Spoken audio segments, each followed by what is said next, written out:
the option anymore. Like you would change it to 100 meters to 300 meters, anything like that. So with that, I don't think there's gonna be any. Right, you're gonna have to know your gun. With the LMGs, they are very good at almost any range. Up in close range, most people have been hip firing because, of course, you don't really have to aim in a close range with the LMG.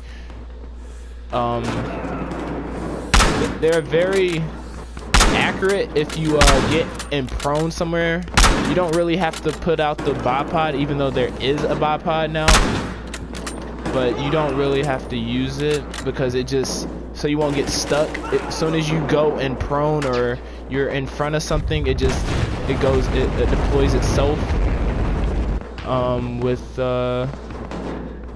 With the ARs or the semi-automatics, there's certain guns that have automatic select fires, or they have the semi-automatic select fires.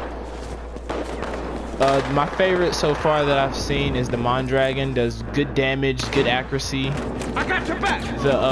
There's this other one. It's an Italian name. I cannot remember it.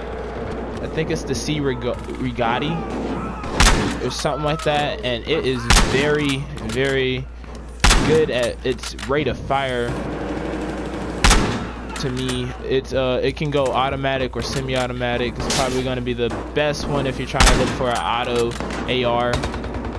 Other than that, there's not really many. I think there's 3 that go automatic and semi-automatic, and then we have, last but not least, the shotguns. There's only 1 so far. I think the models, I forgot the name. It's a model shotgun though, and it is very close quarters friendly.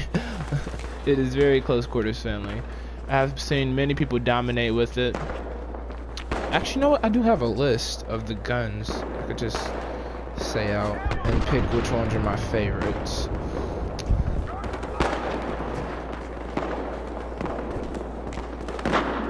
Right now, if you want an SMG though, if you want to go assault class, MP18 is probably the most popular one I've seen people use, but there's also another one called the Amatico. It's faster fire rate. Okay, we got, and then there are other class, like I forgot about the tank and the pilot class. That loadout, you have to use the C96 carbine. It looks like a Mauser. If you've seen the cover of Battlefield 1 with the Hellfighter, the Harlem Hellfighter soldier, he's holding the Mauser pistol. It's basically that pistol with the stock, it looks like, and it's automatic. It's called the C96 carbine. Very impressive. It's very weak though. It's impressive in close range to medium range. I wasn't expecting it to be that powerful in medium range as it is, but it was pretty good. And then I don't think they had a sidearm for that class, because I haven't seen anyone switch from the C96 whenever they use the pilot loadout. And you only have that gun whenever you load into a tank or into a biplane.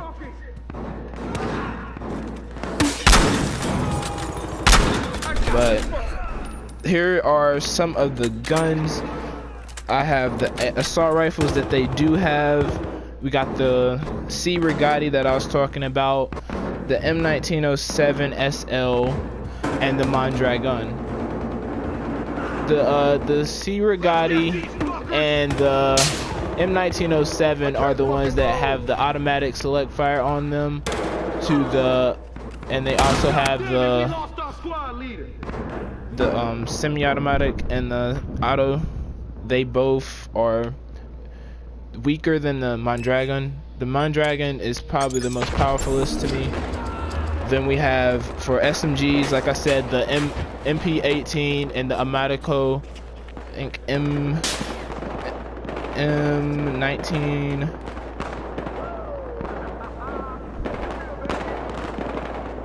M1918. So it was basically made a little bit after the, not after the war, but the year that the war ended. So it was probably not used that much because there wasn't that many submachine guns used in the war until later years anyway. Mostly used the semi-automatics, the LMGs, and the sniper rifles until the later years.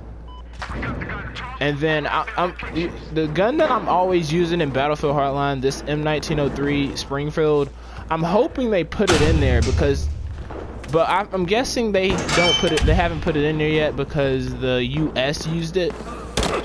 The US used it, and you haven't seen the US fight yet. You only seen the German Empire and the British fight so far.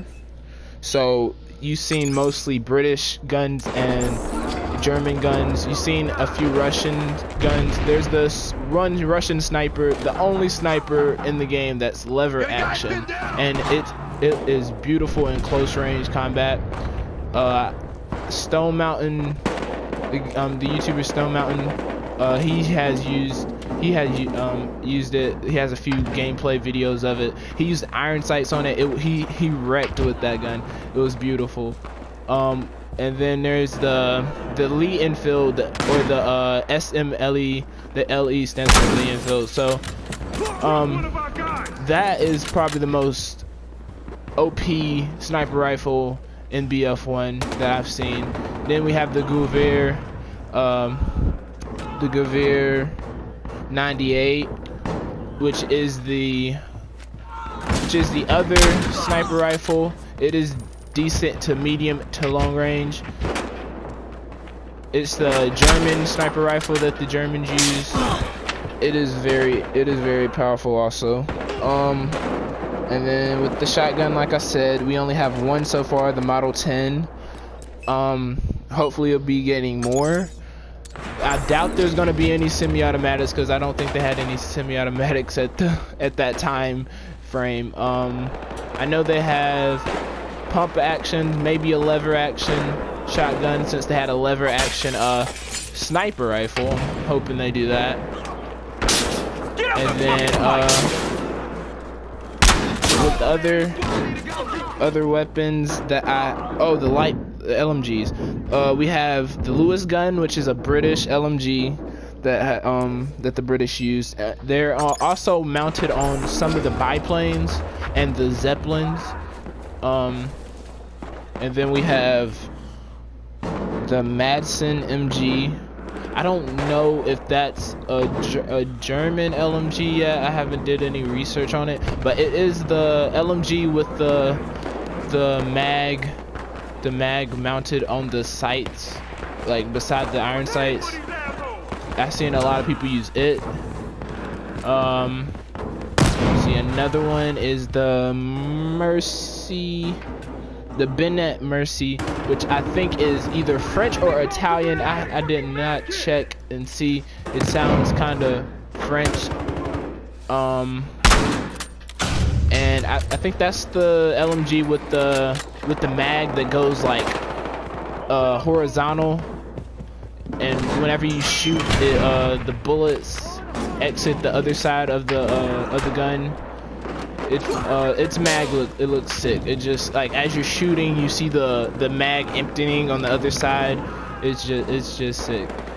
And then for, let's see, melee weapons, we have so far, all I've seen is the shovel and the hatchet, and they have very brutal takedowns in the Battlefield 1, which is very new, and I love seeing the takedowns. And then we have the bayonet charge. Can't wait to go in and bayonet charge someone. People have also used it to get around the map faster and quicker. We have the tripwire bomb, which is kind of similar to a claymore, or a laser trip mine in Battlefield Hardline, it does 99 damage, which is like, why would you want something to do 99 damage and not just the full 100 damage? So basically, whenever someone runs through it and they have 100 health, they're still gonna be alive with 1 health. So you can go on, take them out whenever you see you get a hit marker on it or you hear the explosion. And then if they have any lower health than 100, they're dead most likely. I haven't seen anyone use it on a vehicle yet. I don't know if it can take out vehicles like on the laser trip mine does on Hardline. I would doubt it, but you never know. The tripwire bomb looks like a big ass bottle, maybe. That's what it looked like to me. It's like a big bottle. And yeah. We have also the flare gun. It's not actually a weapon. It's more like I would say a camera in Battlefield Hardline, or a motion sensor type equipment in Battlefield 4. It just spots people. And on Battlefield 1, with the spotting or with anything on the radar, you will not be found on the radar unless you are spotted, because even if you shoot, you don't have a suppressor. I don't think they have any attachments, suppressor attachments yet. I don't think they have any yet, because we haven't really seen many attachments, except I've seen a sight, and that's mostly it. And there's few sights on LMGs, the semi-automatics, and the sniper rifles. I think I've seen one on the SMG, but it's just like, it's not a far sight. It's not that very zoomed in. It's very low time zoom. And with grenades, we have the gas grenade, we have the incendiary, we have the frag, and we also have an impact grenade, which I was like, I was wondering why we would need an impact grenade in World War I. I don't know. It might do damage to a vehicle. I heard it doesn't do any damage to infantry, so hopefully it does a little damage to the vehicle. Maybe that's what it's going to be for, or just to blow a hole in a wall or something.